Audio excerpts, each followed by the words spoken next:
Hey everybody, welcome to another episode of Car Addiction. Today I'm going to do a buying guide for an Infinity G35 slash Nissan 350Z because practically they are the same car, different body. Hey everybody, I will be giving away the Car Addiction window stickers to one lucky subscriber every month, so please hit the subscribe button right away.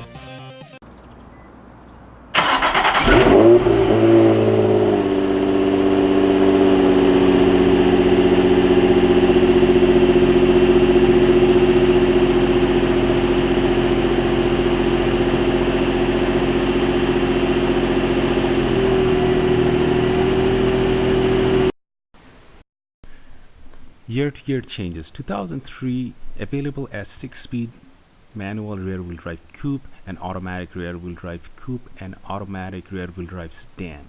Sedans make 20 fewer horsepower and 10 fewer foot-pounds of torque than coupe models. 2003 sedans cannot be tuned using uprev. 2003 and a half 6-speed manual rear-wheel drive sedans joins the team. The ugly trunk-lid handle on the sedan disappears. Xenon headlight becomes standard equipment.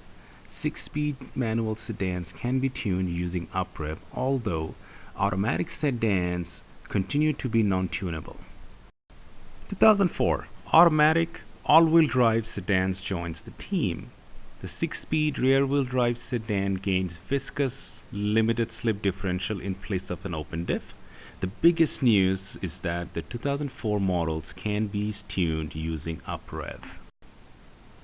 2005 comes with a lot of changes. Sedans get a new front clip, new headlights, new side skirts, new taillights, and a new rear bumper. 6-speed manual cars get a revised CD009 transmission, and the uprev engine bumps up output to 298 horsepower. Although the torque drops slightly to 260. Automatic sedans now match the output of the automatic coupe models. Sports package and 6-speed manual sedans now get a new 18-inch wheel and sports package. And the 6-speed manual coupe gets new forged 19-inch wheels. The viscous limited slip differential is now standard on automatic sports packages too. Sedans get a bigger brake while Brembo brakes are no longer available on coupe models. Automatic models gain downshift rev matching. All model gets a new dashboard, console, and gauges, as well as other minor interior trim changes. The tape deck goes away, but the knob for the volume and the temperatures are added. Bluetooth becomes optional and leather becomes standard. The navigation system gets revised.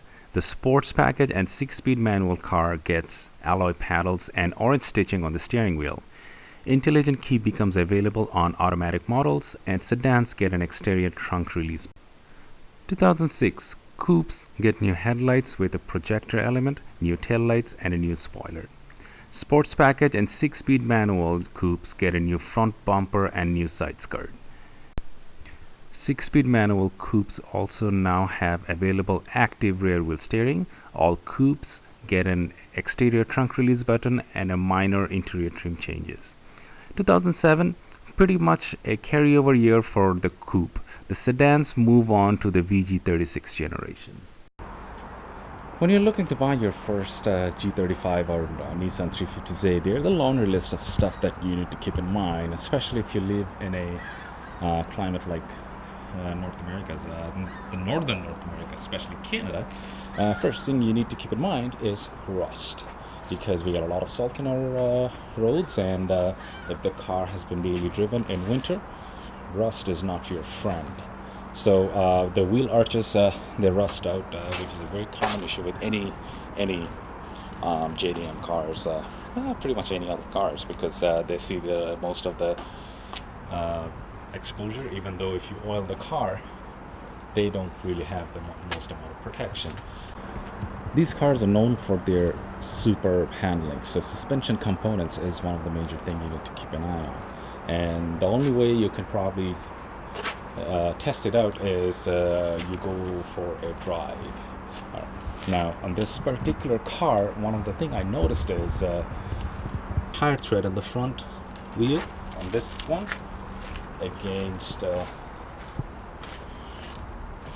that one is a little different. So this wheel has a little bit of more wear and tear than that wheel, which basically means something's wrong with the suspension side of that corner, and it could be anything. And the only way to find that out is I put it on lift and we check it. But I did notice when I press it hard, this side bounces back, and once it bounces back, it also does this. So something wrong with the suspension on this side. But on the other hand, the rear tires are pretty damn good, and that is okay. So for a car this old, these things should keep that in mind. On the interior side of it, the build quality of these vehicles are actually phenomenal. So you will not have too many issues. On this particular one, if you notice, these panels are peeling off, so I will just glue them back on. One problem that all G35 or 350Zs are plagued with, the passenger side seat motor. So the motor that controls the back, it goes out, and on this particular car, it's out. It's the back does not really work. The next thing is the roof liner. The motor that controls the mechanism for the roof, they burn out, or sometimes the rails crash. They don't want to close. So on this one, I'm not sure, but it's not working. So I'm not sure if the motor is burned or the rails cracked. Something that I will figure it out. And because it has a sunroof, you should check the seals and for any kind of water leakage, because they are an issue. Next thing on the list you should know is every time you open the door, this window goes down a little. Okay, there's a motor and an actuator which does this. If that actuator fails, and when you try to close the door, you'll just have shattered glass. So keep that in mind. It's not an easy fix. Well, it is an easy fix, but not necessarily a cheap fix. Going inside,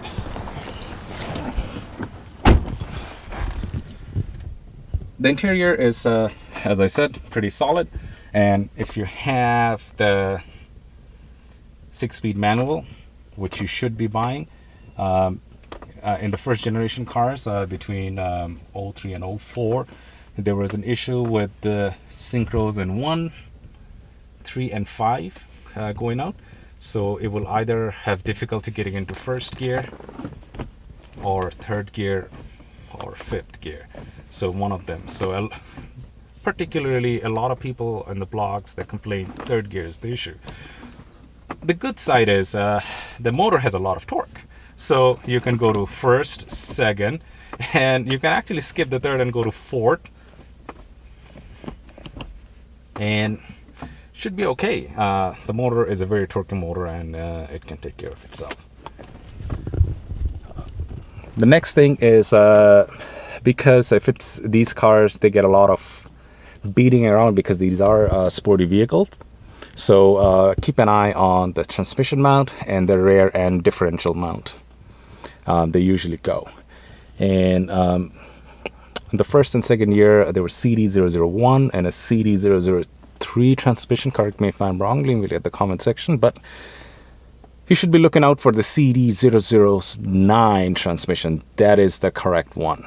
And as long as you have that transmission, which is, a lot of people say that is bulletproof, and it can handle a lot of horsepower and a lot of performance upgrades. So that's the one to go. Also, due to the age of these vehicles, it's very important to check all the bushings on the rear subframe and the rear differential, because due to the age, they can crack, and once they crack, just replace it with the polyurethane stuff, and it should be good to go. I love the motor for the last because there's a basket case of problems that comes with the motor. First of all, I hope you go with the 2005 upriv and up options, because the earlier motors were notorious for burning oil, and there has been cases where people would put a quart of oil every 1,000 to 1,500 kilometers. So that is bad. The only way to fix it is basically put a new motor in, because you kind of have to replace the piston rings, and if you're doing that, you might as well put forged pistons, and that's a build, buddy. That's a build. Going back to the engine bay, if you have the automatic option, sometimes the transmission fluid mixes with the radiator coolant, so which is a problem. So either you get a separate transmission cooler, or replace the radiator with one of the performance ones, the Mishimoto ones. They are fantastic. All right, going back to the motor again. So the valve cover gasket on both sides, they're notorious for leaking. So take your trusty flash drive and check them. Just go around and see if you can find any oil drips. I don't see any on this one. So just checking properly. Well, I don't see any on this one, so I guess I'm saved on that matter of fact. And there is plenty of proof that this car has been winter driven, and it has been. So the owner, he was not hiding it.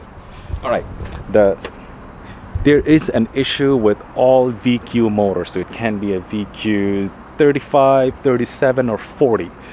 The problem is the timing chain eats the timing chain guides. So the telltale sign to find out if that's working or not, when you start the vehicle, you're gonna hear a whine coming out from this section. It will be kind of whine. That basically means the timing chain is going through the timing chain guides, and the timing chain is loose now, and it's slopping around. Engine Tech makes a good kit. That is probably the cheapest kit I saw. It's about $200 Canadian, and then shipping to me, it was about $240 Canadian. But it's a 9.5-hour job. So if your average shop charges you $90 an hour, that's actually pretty low. Probably $100 an hour. That's Canadian. I don't know about US prices. Do the math. It costs a lot of money.